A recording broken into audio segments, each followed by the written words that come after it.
Before Nigeria was born, before the British flag ever touched African soil, there stood a kingdom so powerful, so organized, and so advanced in art and governance that it stunned the world.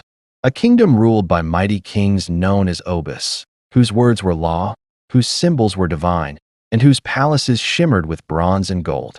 This is the story of the Benin Kingdom, one of Africa's greatest ancient civilizations. Long before the British invasion, deep in what is now Edo State, flourished the mighty kingdom of Benin, dating back as far as the 11th century. It was founded by the Edo people, whose creativity and governance amazed even European visitors.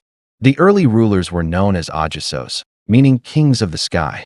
But the most transformative era began when Eweka I became the first Oba of Benin around the 12th century. He laid the foundation for what would become one of the most powerful empires in West Africa. Under the Obas, Benin grew into a well-organized city-state, with wide streets, strong city walls, and a complex administrative system. At the heart of it all was the Oba's palace, a symbol of power and spiritual authority. The Oba was not just a political leader. He was considered divine, a representative of the gods on earth. The Benin Kingdom was famous for its artistry, particularly the Benin bronzes, stunning sculptures made of brass, ivory, and bronze that told stories of kings, warriors, and deities.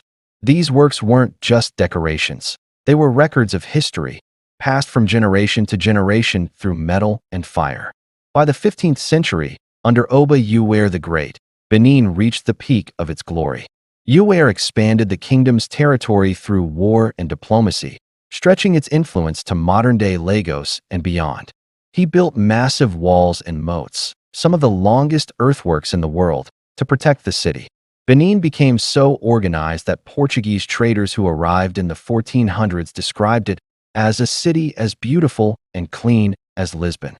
Benin's wealth came from trade in pepper, ivory, and later, sadly, slaves, though its artistry remained its most remarkable legacy. Oba Ewuare, another great ruler, established diplomatic ties with Portugal and introduced the first contact between West Africa and Europe on equal terms.